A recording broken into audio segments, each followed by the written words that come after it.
નમસ્કાર વિદ્યાર્થી મિત્રો, આજે આપણે ધોરણ 12 વિજ્ઞાન પ્રવાહના વિદ્યુત ભાર અને વિદ્યુત ક્ષેત્ર ચેપ્ટરના એક ટોપિકની વાત કરવાના છીએ, જે ટોપિકનું નામ છે વિદ્યુત ક્ષેત્ર ઇલેક્ટ્રિક ફિલ્ડ। હવે ઇલેક્ટ્રિક ફિલ્ડ કઈ રીતે ઉદ્ભવે છે એની ચર્ચા આપણે કરવાના છીએ, એની વિશેષતાઓ શું છે એ પણ જોવાના છીએ અને એના પછી વિદ્યુત ક્ષેત્ર રેખાઓની પણ ચર્ચા કરવાના છીએ। પરંતુ હાલ પૂરતું પહેલા વિદ્યુત ક્ષેત્ર કઈ રીતે ઉદ્ભવે છે એની આપણે વાત કરવાના છે। સૌપ્રથમ આપણે કોઈ બિંદુવત વિદ્યુતભાર વડે ઉદ્ભવતા વિદ્યુત ક્ષેત્રની વાત કરવાના છીએ। તો એના માટે આપણે એવું વિચારીએ કે ધારો કે યામાક્ષ પદ્ધતિમાં આ રીતે યામાક્ષ પદ્ધતિ આપણે વિચારીએ છીએ। યામાક્ષ પદ્ધતિના ઉગમ બિંદુ પાસે કોઈ એક વિદ્યુતભાર મૂકેલો છે કેપિટલ Q। જો યામાક્ષ પદ્ધતિના ઉગમ બિંદુ પાસે કોઈ એક વિદ્યુતભાર મૂકવામાં આવશે તો એની આસપાસ વિદ્યુત ક્ષેત્ર રચાય છે। હવે જે વિદ્યુત ક્ષેત્ર રચાય છે એ કેટલું વિદ્યુત ક્ષેત્ર ઉદ્ભવે છે એ આપણે શોધવાનું છે, એનું સૂત્ર બનાવવાનું છે। તો એના માટે ઉગમ બિંદુથી r સદિશ જેટલા અંતરે P બિંદુ પાસે આપણે એક સૂક્ષ્મ વિદ્યુતભાર મૂકીએ છીએ, જેને નામ આપેલું છે મેં Q0 અથવા તો તમે Q પણ કહી શકો છો। મેં શું કર્યું છે ફરીથી એકવાર સમજજો। મેં વિદ્યુત ક્ષેત્રને સમજવા માટે યામાક્ષ પદ્ધતિના ઉગમ બિંદુ પાસે એક વિદ્યુતભાર મૂકેલો છે જેનું નામ છે કેપિટલ Q, બરોબર છે। ઉગમ બિંદુથી r સદિશ જેટલા અંતરે આવેલા P બિંદુ પાસે એક સૂક્ષ્મ વિદ્યુતભાર મૂકેલો છે જેનું નામ છે Q0, બરોબર છે। અહીંયા આગળ એ વસ્તુ સમજવી ખાસ જરૂરી છે કે ઉગમ બિંદુ પાસેનું જે આ વિદ્યુતભાર છે કેપિટલ Q એના વડે વિદ્યુત ક્ષેત્ર ઉદ્ભવે છે, એની આસપાસ આ રીતે વિદ્યુત ક્ષેત્ર ઉદ્ભવે છે, બરોબર છે। એટલા માટે આ જે વિદ્યુતભાર છે એને સ્ત્રોત વિદ્યુતભાર કહે છે। શું કહેવાય છે આને? સ્ત્રોત વિદ્યુતભાર, અથવા તો ઇંગ્લિશમાં કહેવું હોય તો તમે કહી શકો છો સોર્સ ચાર્જ। શું કહેવાશે એને? Source charge. એના પછી જે આ Q0 વિદ્યુતભાર છે એ Q0 વિદ્યુતભાર વિદ્યુત ક્ષેત્રની તીવ્રતા નક્કી કરે છે। એટલા માટે આ જે સૂક્ષ્મ વિદ્યુતભાર છે એને કહેવું હોય તો આપણે કહી શકીએ છીએ પરીક્ષણ વિદ્યુતભાર। આને કયો વિદ્યુતભાર કહેવાય છે? પરીક્ષણ વિદ્યુતભાર। ઇંગ્લિશમાં જો કહેવું હોય તો એને કહેવામાં આવશે ટેસ્ટ ચાર્જ, જે સૂક્ષ્મ હોય છે, ખૂબ જ નાનો, બરોબર છે। તો અહીંયા આગળ આ બંને વસ્તુ સૌપ્રથમ ખાસ સમજવાની છે કે ઉગમ બિંદુ પાસે જે વિદ્યુતભાર મૂકેલો છે એને શું કહેવાશે? સ્ત્રોત વિદ્યુતભાર। અને જે P બિંદુ પાસે એક સૂક્ષ્મ વિદ્યુતભાર મૂકેલો છે Q0 એને શું કહેવાય છે? પરીક્ષણ વિદ્યુતભાર અથવા તો ટેસ્ટ ચાર્જ જેને કહેવાય છે। ટેસ્ટિંગ થઈ રહ્યું છે, પરીક્ષણ થઈ રહ્યું છે, એટલા માટે એને શું કહેવાય છે? Test charge. ઓકે, હવે સૌપ્રથમ આપણને એ વસ્તુનો ખ્યાલ છે કે આ બંને વિદ્યુતભારો એ પોઝિટિવ છે, એટલે કે ધન વીજભારો છે, તેમની વચ્ચે અપાકર્ષી વિદ્યુતીય બળ લાગતું હશે।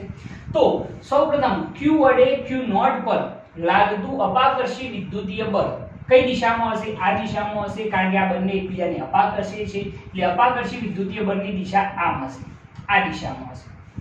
તો અહીંયા આગળ આપણે લખીએ કે Q વડે Q0 પર લાગતું વિદ્યુતીય બળ જો આપણે કહેવું હોય તો F સદિશ બરાબર કે કયા બે વિદ્યુતભારો છે? Q અને બીજો કયો છે? Q0 અપન એ બંને વચ્ચેના ડિસ્ટન્સનું મૂલ્ય શું થશે? r² અને એની સાથે એનો શું આવશે? એકમ સદિશ। આ વસ્તુ મેં તમને સમજાયેલી છે કે સદિશ બરાબર શું થશે? મૂલ્ય ગુણ્યા એનો એકમ સદિશ, બરોબર છે। ઓકે, તો આ થયું કેપિટલ Q વડે Q0 પર લાગતું વિદ્યુતીય બળ, એનું સૂત્ર બને છે F સદિશ, બરોબર છે। હવે આની અંદર જો Q0 બરાબર જે આ ટેસ્ટ ચાર્જ છે, પરીક્ષણ વિદ્યુતભાર છે, એની અંદર Q0 બરાબર 1 કુલમ હોય તો એકમ વિદ્યુતભાર પર લાગતું વિદ્યુતીય બળ વિદ્યુત ક્ષેત્ર રજૂ કરે છે। મેં અહીંયા આગળ શું લખેલું છે કે અહીંયા આગળ જે આ પરીક્ષણ વિદ્યુતભાર છે Q0 છે એનું મૂલ્ય મેં તમને કહેલું છે કે અતિ સૂક્ષ્મ છે અને જો Q0 બરાબર 1 કુલમ્બ હોય તો એકમ ધન વિદ્યુતભાર પર અથવા તો એકમ વિદ્યુતભાર પર લાગતું વિદ્યુતીય બળ વિદ્યુત ક્ષેત્ર રજૂ કરે છે બરોબર છે। અહીંયા તમે એકમ ધન વિદ્યુતભાર પણ લખી શકો છો કારણ કે ધન વિદ્યુતભાર આપણે લીધેલો છે અને હંમેશા ટેસ્ટ ચાર્જ જે છે એ હંમેશા કેવો લેવામાં આવશે ધન વીજભાર લેવામાં આવશે। આ ધન અથવા તો ઋણ હોઈ શકે પરંતુ પરીક્ષણ વિદ્યુતભાર હંમેશા કેવો હશે ધન જ હશે બરોબર છે। તો મેં શું કહેલું છે ફરીથી એક વખત જોજો કે જો પરીક્ષણ વિદ્યુતભાર Q0 બરાબર 1 કુલમ્બ હોય તો એકમ ધન વિદ્યુતભાર પર લાગતું વિદ્યુતીય બળ વિદ્યુત ક્ષેત્ર રજૂ કરે છે બરોબર છે। તો એના માટે આપણે અહીંયા આગળ વિદ્યુત ક્ષેત્રનું સૂત્ર લખવું હોય તો E સદિશ બરાબર F સદિશ ભાગ્યા શું આવશે Q0 બરોબર છે। વ્યાખ્યા શું બનશે જરા જોજો કે એકમ ધન વિદ્યુતભાર પર Q0 બરાબર કેટલો છે 1 કુલમ્બ એટલા માટે એકમ ધન વિદ્યુતભાર પર લાગતું વિદ્યુતીય બળ શું રજૂ કરે છે વિદ્યુત ક્ષેત્ર રજૂ કરે છે। તો એના માટે જો સૂત્ર એપ્લાય કરીએ તો E સદિશ બરાબર ચલો F સદિશ બરાબર શું લખીશું જે આના વડે આના પર લાગતું વિદ્યુતીય બળ છે તો શું થશે KQ Q0 upon r² into r caret F સદિશ ની જગ્યાએ આ સૂત્ર આપણે એપ્લાય કર્યું છે। અપન છેદમાં શું છે તો છેદમાં શું છે Q0 તો Q0 શું થઈ જશે કેન્સલ થઈ જશે। તો વિદ્યુત ક્ષેત્ર E સદિશ બરાબર આપણને સૂત્ર મળશે કે Q upon r² into શું થઈ જશે r કેરેટ બરોબર છે। એના પછી જો કદાચ આનું મૂલ્ય લેવું હોય બરોબર છે આ તો સદિશ સ્વરૂપ છે પરંતુ જો કદાચ એનું મૂલ્ય લેવું હોય તો મૂલ્ય સ્વરૂપે કઈ રીતે દર્શાવવામાં આવશે E બરાબર KQ upon r² વડે એને રજૂ કરવામાં આવે છે બરોબર છે ઓકે। હવે આ જે આપણે સૂત્ર બનાવ્યું છે એના ઉપરથી આપણે સૌપ્રથમ વિદ્યુત ક્ષેત્રની વ્યાખ્યા જો લખવી હોય તો એની વ્યાખ્યા શું લખવામાં આવશે એ જરા જોજો। તો વિદ્યુત ક્ષેત્ર ની વ્યાખ્યા શું થશે તો એની વ્યાખ્યા યાદ રાખજો કે વિદ્યુત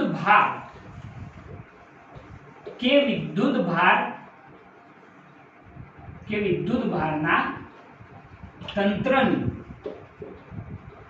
આસપાસના જેટલા વિસ્તારમાં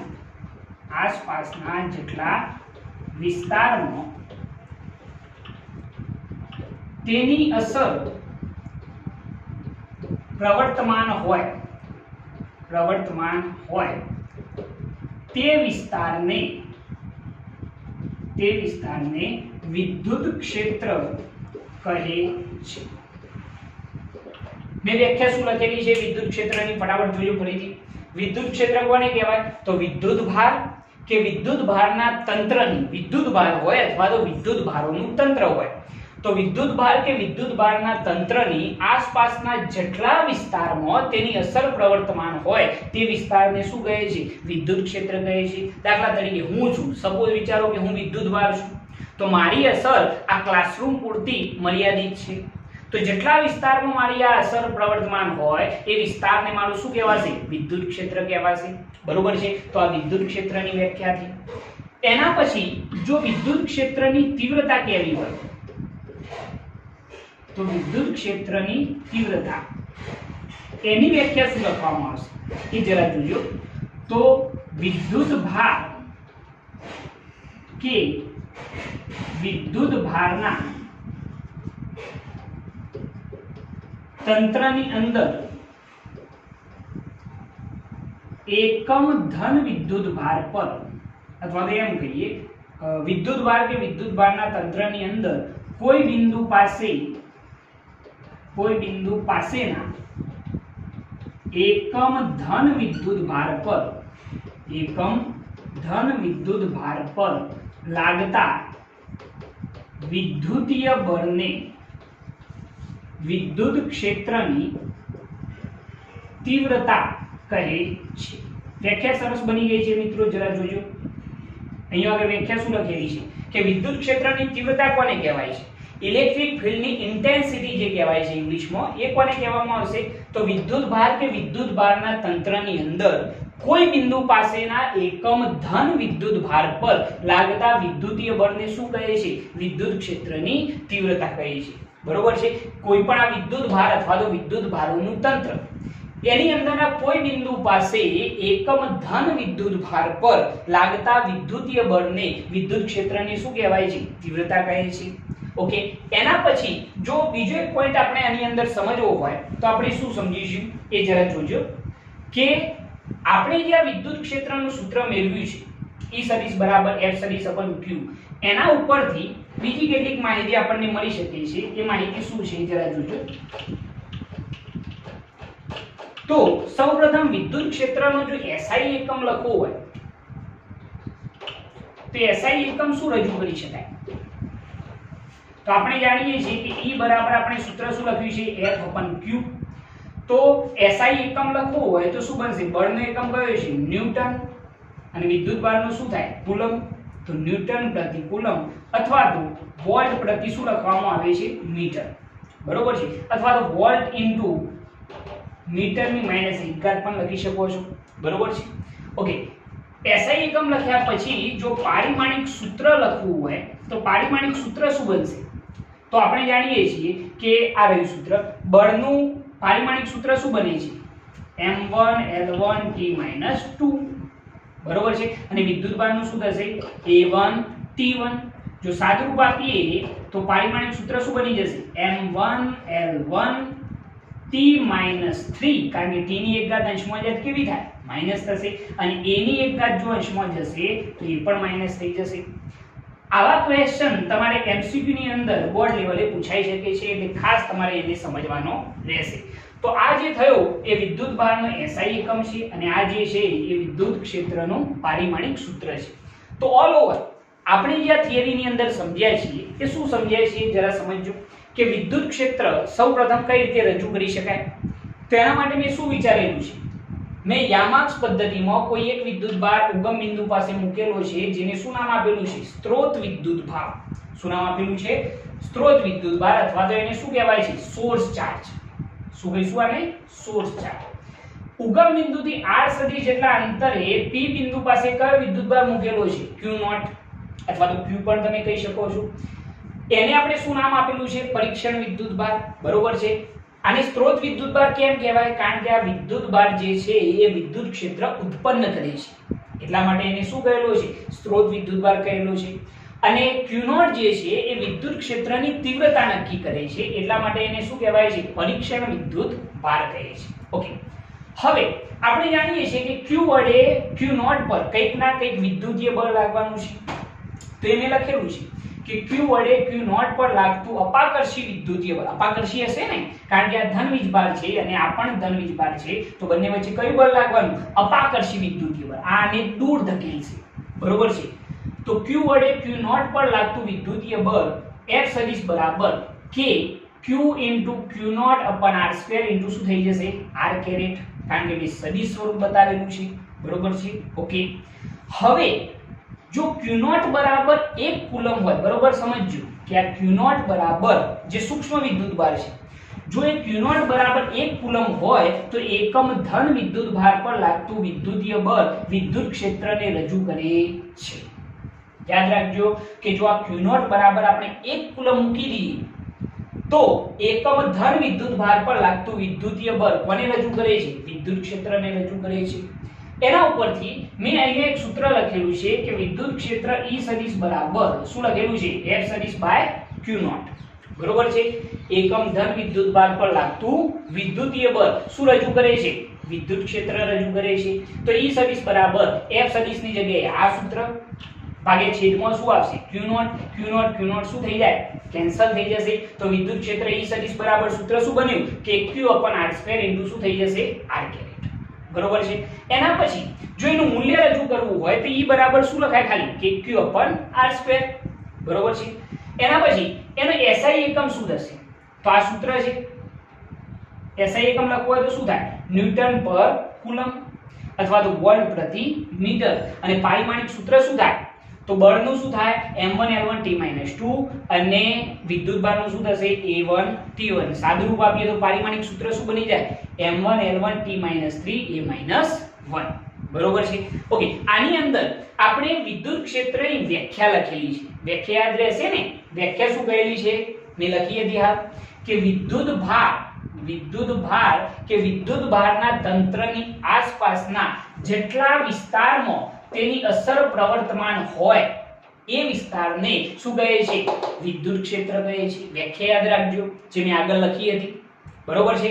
વિદ્યુત ભાર કે વિદ્યુત ભારના તંત્રની આસપાસના જેટલા વિસ્તારમાં તેની અસર પ્રવર્તમાન હોય એ વિસ્તારને શું કહેવાશે? વિદ્યુત ક્ષેત્ર. અને બીજી વ્યાખ્યા લખી હતી વિદ્યુત ક્ષેત્રની તીવ્રતા. વિદ્યુત ક્ષેત્રની તીવ્રતા કોને કહી હતી? તો વિદ્યુત ભાર કે વિદ્યુત ભારના તંત્રની અંદરના કોઈ બિંદુ પાસે એકમ ધન વિદ્યુત ભાર પર લાગતા વિદ્યુતીય બળને શું કહે છે? વિદ્યુત ક્ષેત્રની તીવ્રતા કહે છે. જે વ્યાખ્યા મેં હાલ પૂરતી લખી હતી. બરોબર છે. તો આ રીતે તમે બિંદુવત વિદ્યુત ભાર વડે ઉદ્ભવતા વિદ્યુત ક્ષેત્રનું સૂત્ર મેળવી શકો છો. જે આ યાદ રાખજો કે E બરાબર શું આવશે? kq/r². અને જો સદિશ સ્વરૂપે લખવું હોય તો E સદિશ બરાબર kq/r² શું થઈ જશે? r². બરોબર છે. તો આ રીતે તમે આ થિયરી સોલ્વ કરી શકો છો. ઓકે. હવે આપણે વિદ્યુત ક્ષેત્રની તીવ્રતા જે આપણે જોઈ છે, વિદ્યુત ક્ષેત્રની આખી થિયરી જોઈ છે. હવે એના પછી વિદ્યુત ક્ષેત્રની જે વિશેષતાઓ છે એ વિશેષતાઓની આપણે વાત કરવાના છે. હવે વિશેષતાઓ કઈ કઈ છે જરા જોજો.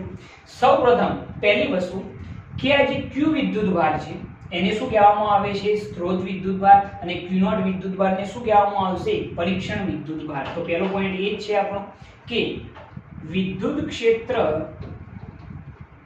ઉત્પન્ન કરતા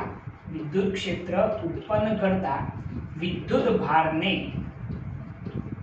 શું કહેવાય છે? સ્ત્રોત વિદ્યુત ભાર કહે છે. બરોબર છે. સ્ત્રોત વિદ્યુત ભાર અથવા તો એને શું કહીશું? Source charge. કારણ કે વિદ્યુત ક્ષેત્ર શું કરે છે? આ રીતે ઉત્પન્ન કરે છે. બરોબર છે. એના પછી બીજો પોઈન્ટ એની અંદર એ છે કે વિદ્યુત ક્ષેત્રની તીવ્રતા નક્કી કરતા વિદ્યુત ભારને પરીક્ષણ વિદ્યુત ભાર કહે છે. જેને આપણે કહીએ છીએ ટેસ્ટ ચાર્જ. બરોબર છે. તો સૌપ્રથમ આ માહિતી સૌથી ઇમ્પોર્ટન્ટ રહેશે કે વિદ્યુત ક્ષેત્ર ઉત્પન્ન કરતા વિદ્યુત ભારને શું કહેવામાં આવશે? સ્ત્રોત વિદ્યુત ભાર. વિદ્યુત ક્ષેત્ર ઉત્પન્ન કરતા વિદ્યુત ભારને શું કહીશું? સ્ત્રોત વિદ્યુત ભાર. અને સ્ત્રોત વિદ્યુત ભાર અહીંયા કોણ છે? તો કેપિટલ Q. અને વિદ્યુત ક્ષેત્રની તીવ્રતા નક્કી કરતા વિદ્યુત ભારને શું કહેવાય છે? પરીક્ષણ વિદ્યુત ભાર. આની અંદર એક બીજો પોઈન્ટ જો આપણે એડ કરવો હોય તો એ આપણે એડ કરી શકીએ છીએ કે ઘણા સ્ટુડન્ટો એમ પણ વિચારે છે કે સાહેબ Q વડે Q0 પર કંઈક ના કંઈક અપાકર્ષી વિદ્યુતીય બળ લાગે છે. તો Q0 વડે પણ Q પર કંઈક ના કંઈક અપાકર્ષી બળ લાગતું હોવું જોઈએ. કારણ કે આપણે જાણીએ છીએ કે કુલંબીય ફોર્સ જે છે એ ન્યૂટનના ગતિના ત્રીજા નિયમનું શું કરે છે? પાલન કરે છે. એટલે કે Q વડે Q0 પર બળ લાગશે તો Q0 વડે Q પર પણ બળ લાગવાનું છે. એના લીધે અહીંયા આગળ આપણે જો એમ વિચારીએ કે Q વડે Q0 પર કંઈક ના કંઈક બળ લાગે છે, એની દિશા કઈ તરફ હશે? આ દિશામાં હશે. તો Q0 વડે Q પર પણ કંઈક ના કંઈક બળ લાગશે, જેના લીધે લાગતું બળ આ દિશામાં હશે. તો સાહેબ જો Q0 વડે Q પર કંઈક ના કંઈક બળ લાગતું હોય તો Q વિદ્યુત ભાર પોતાના સ્થાન પર કઈ રીતે રહી શકે? એ ત્યાંથી ખસી શકે છે? એ ખસવો જોઈએ નહીં. એના લીધે આપણે Q0 નું મૂલ્ય બને એટલું કેવું લેવાનું છે? સૂક્ષ્મ લેવાનું છે. એટલે કે જે ટેસ્ટ ચાર્જ જે પરીક્ષણ વિદ્યુત ભાર છે એનું મૂલ્ય બને એટલું કેવું લેવાનું છે? સૂક્ષ્મ લેવાનું છે. જેના લીધે આપણે જો લખવું હોય તો એમ લખી શકીએ છીએ કે E સદિશ બરાબર limit Q0 tends to 0 into F સદિશ બાય શું આવશે? Q0. આ જે આપણું સૂત્ર હતું એની અંદર આ વસ્તુ સૌથી અગત્યની છે. બરોબર છે. કારણ કે આના વડે આના ઉપર પણ બળ લાગવાનું છે. તેથી આ પોતાના સ્થાન પરથી ખસી શકે છે, એ ખસે નહીં. એના લીધે Q0 નું મૂલ્ય બને એટલું કેવું લેવાનું છે? સૂક્ષ્મ લેવાનું છે. જેના લીધે આ વિદ્યુત ભાર પર લાગતું બળનું મૂલ્ય અત્યંત કેવું થઈ જશે? સૂક્ષ્મ થઈ જશે. જેથી આ પોતાના સ્થાન પરથી સ્થાન છોડશે નહીં. એટલે આપણે કંઈક આવું લખી શકીએ કે E સદિશ બરાબર Q0 નું મૂલ્ય લિમિટ Q0 ટેન્ડ્સ ટુ 0. આનો મતલબ શું થાય કે Q0 નું મૂલ્ય એટલે કે પરીક્ષણ વિદ્યુત ભારનું મૂલ્ય બને એટલું કેવું લેવાનું છે? સૂક્ષ્મ.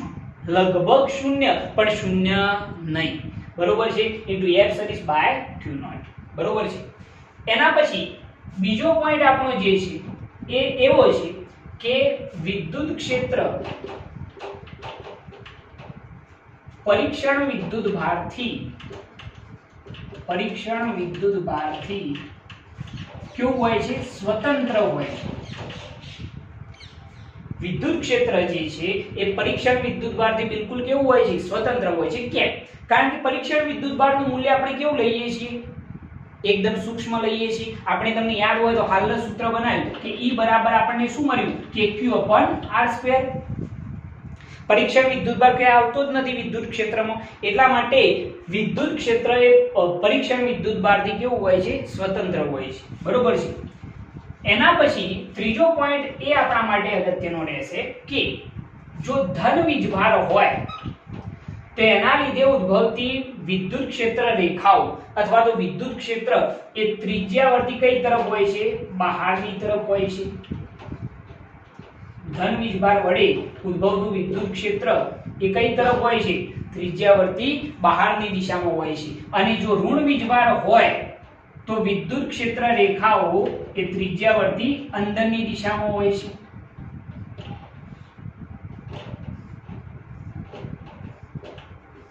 આ રીતે આ વસ્તુ યાદ રાખજો કે જો ધન વીજભાર હોય તો ક્ષેત્ર રેખાઓ ત્રિજ્યાવર્તી કઈ તરફ? બહારની દિશામાં. અને જો ઋણ વીજભાર હોય તો વિદ્યુત ક્ષેત્ર રેખાઓ કઈ તરફ આવતી હોય છે? અંદરની તરફ આવતી હોય છે. બરોબર છે? ઓકે. એના પછી ચોથો પોઈન્ટ જે છે એવો રહેશે કે વિદ્યુત ક્ષેત્ર E ચલે છે 1 શું આવશે? R². આનો મતલબ શું છે? આપણે હાલ સૂત્ર શું તારવ્યું હતું કે E બરાબર કે Q શું હતું? R². તો વિદ્યુત ક્ષેત્ર એ અંતરના વર્ગના શું હોય છે? વ્યસ્ત પ્રમાણમાં હોય છે. આનો મતલબ શું થાય કે જેમ જેમ વિદ્યુત ભારથી અંતર વધતું જાય તેમ તેમ વિદ્યુત ક્ષેત્ર કેવું થાય? ઓછું થતું જશે. કારણ કે આ મૂલ્ય જેમ જેમ વધે એમ વિદ્યુત ક્ષેત્ર શું થાય? ઘટે. મતલબ શું થયો કે Q વિદ્યુત ભાર વડે આ જે વિદ્યુત ક્ષેત્ર ઉદ્ભવી રહ્યું છે એની અંદર તમે આ વિદ્યુત ભારથી જેટલા દૂર જશો એટલે કે અંતર જેટલું વધશે એટલું વિદ્યુત ક્ષેત્ર શું થશે?